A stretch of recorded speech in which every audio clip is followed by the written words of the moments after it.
When you're in the hospital, broken inside and out, the least you expect is care and presence. But what if, at that very moment, you discovered that the person you love most, the one you trusted most, is cheating on you behind your back? Name is Rodrigo, and this is the story of how I discovered that my girlfriend was using my credit card while I was hospitalized. But what began with betrayal and abandonment turned into something much bigger, a journey of pain, truth, healing, and most importantly, rebirth. If you've ever felt betrayed, undervalued, or alone, this story will touch you deeply. And maybe, just like me, you'll also discover that the greatest strength that exists is within you.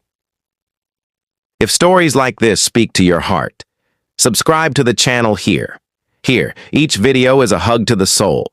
And this story, you need to listen to it until the end. There is no pain more silent than the one that no one sees.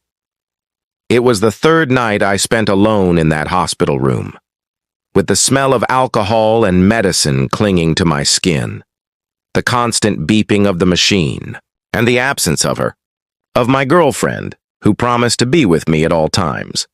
The car accident had left me with a broken femur, cracked ribs, and an indefinite recovery period. I couldn't even get out of bed without help, and every minute was a mixture of physical, pain, and emotional abandonment. We had been together for 5 years. We lived together, shared plans, bills, dreams. She was always practical, a little distant at times, but I thought that was just her way. I thought that when I needed her most, she would be there, holding my hand. But instead, I got dry messages, and I'm busy, and I can't today, and silence. In the first few days, I made excuses for her. Work, rushing around, maybe fear of the hospital. It was only on the 4th night that something started to weigh differently on my chest, and it wasn't just the pain of the broken bone.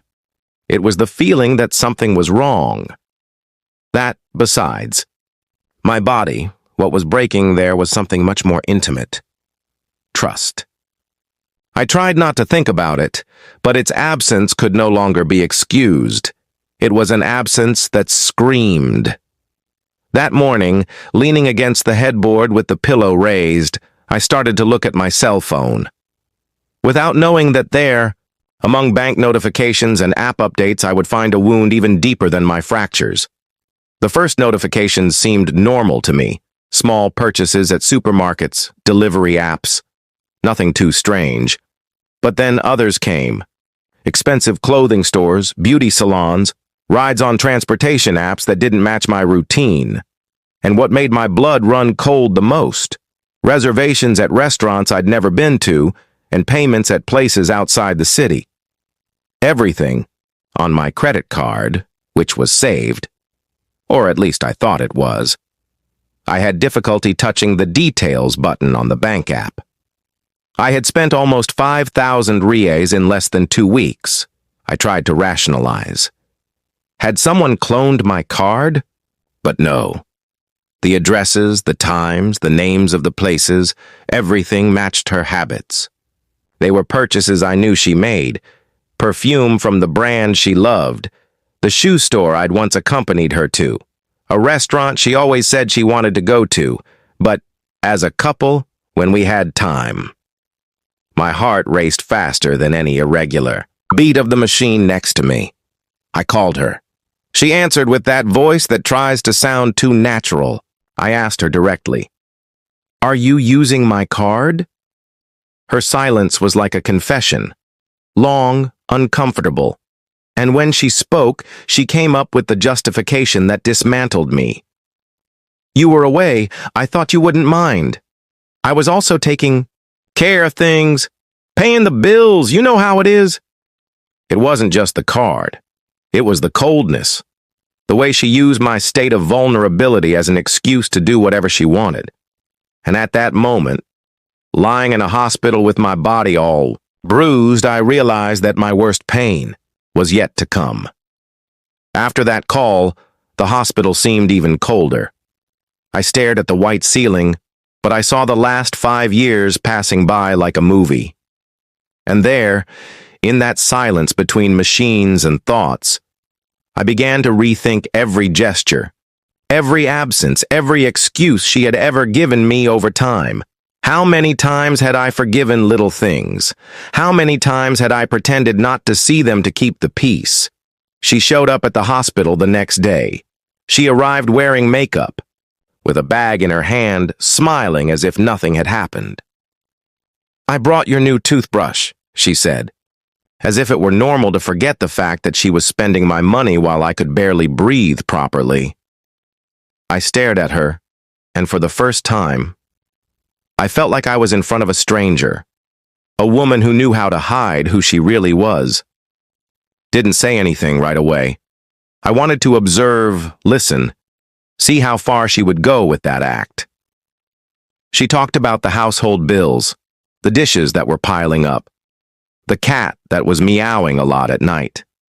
All to try to seem present, helpful. But there wasn't a trace of guilt in her eyes. It was as if the emotional and financial betrayal was just a small, annoying detail that I should get over soon. The worst loneliness is not being alone in a room.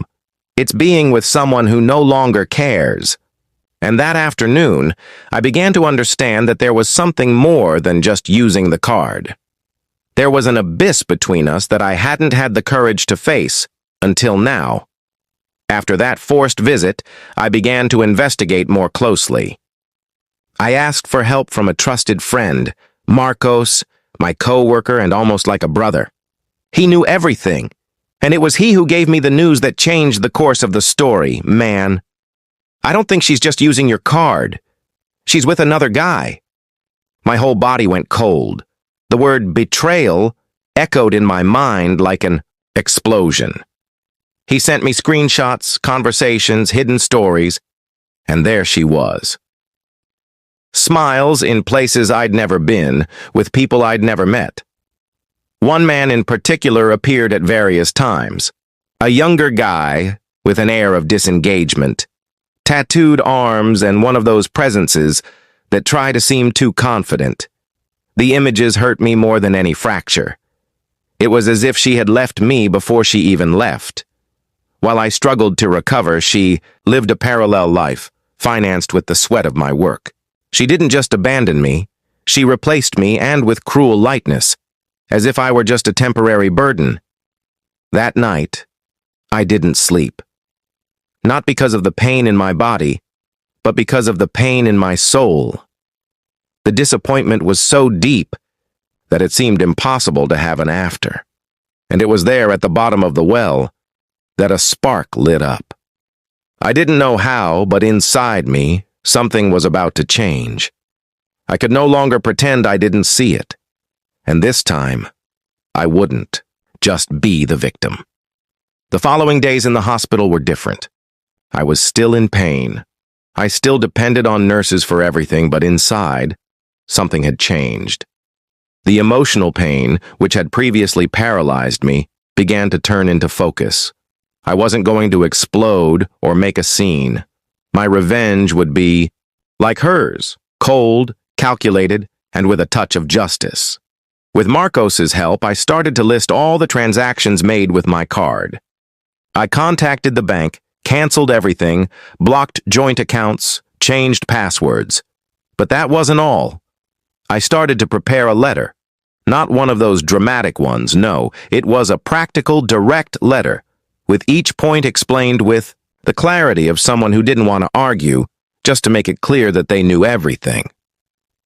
On the paper, I detailed every amount, every purchase, every screenshot, every absence. And in the end, I wrote something that was more for me than for her. "You abandoned me when I needed you most, and yet I let you go. Because now, the one who will heal is me." I kept the letter. She would come to the hospital this weekend, as she always did when she wanted to appear present. But this time it would be different. I wouldn't be loud or cry. I would just deliver the truth and freedom. She was no longer a part of my life. And if she still thought she had control, she was about to find out that she was the one who lost.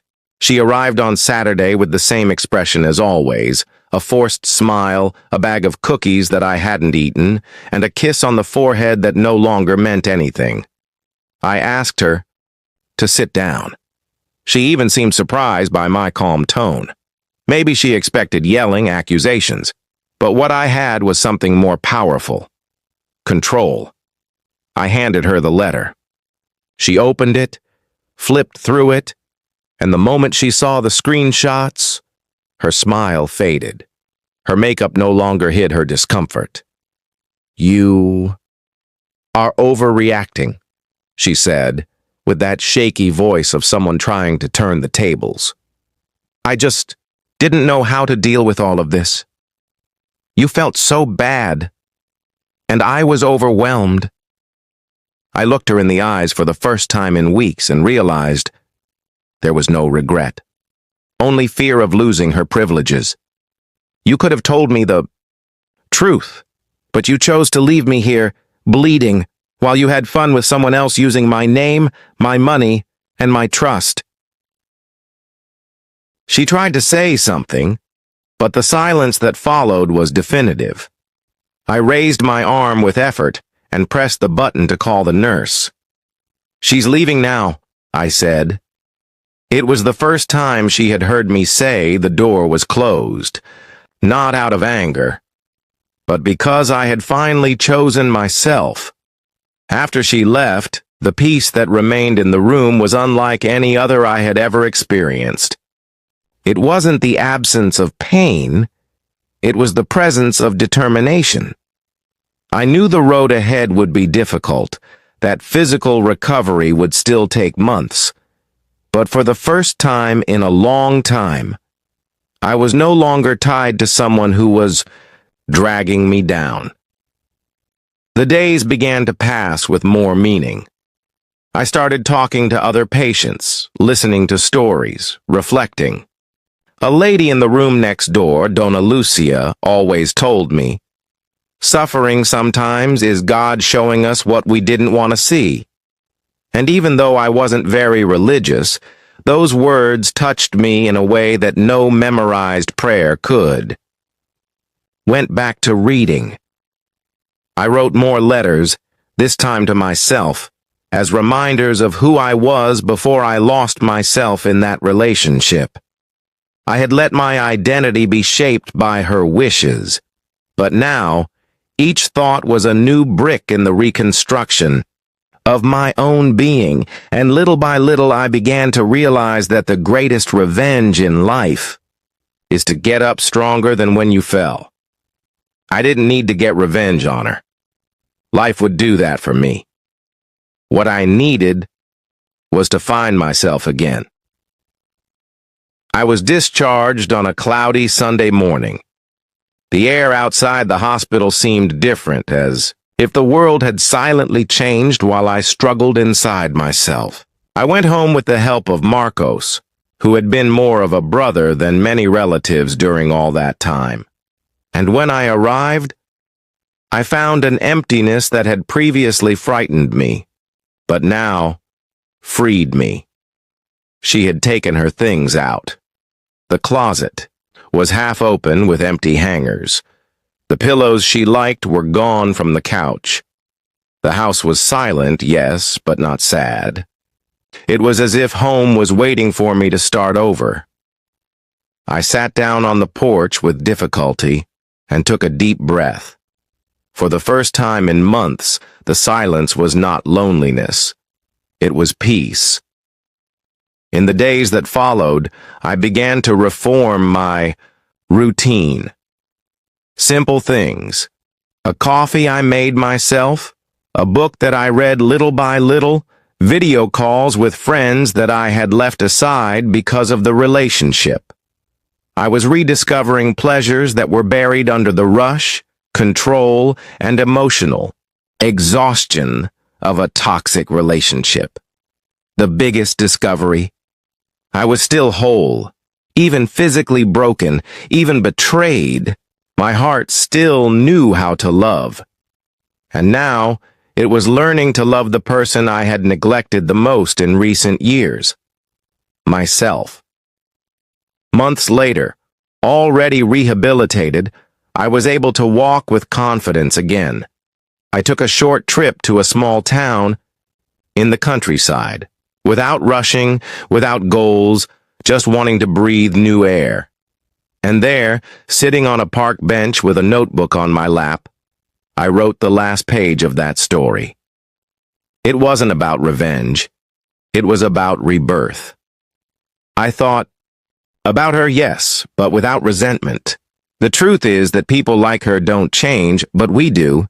And changing, for me, meant letting go of the idea that I needed someone to complete me. I was enough.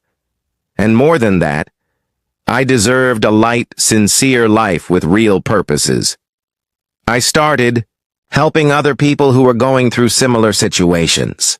I wrote articles, participated in meetings about abusive relationships and resilience. My testimony became a tool. The pain became a bridge. And that story, which seemed to be the end of me, was just the beginning of a new version of myself. Today, I look back not with resentment, but with gratitude. Because some betrayals are not the end of the road. They are the force that forces us to leave where we should never have stayed. Life has strange ways of showing us who is truly on our side.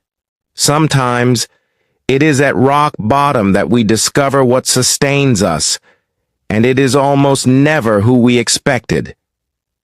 I went into that hospital with my body hurting, and I left healed inside. Today, I understand that some losses are deliverances in disguise, and that certain pains come to take us from places that were no longer home, just habit.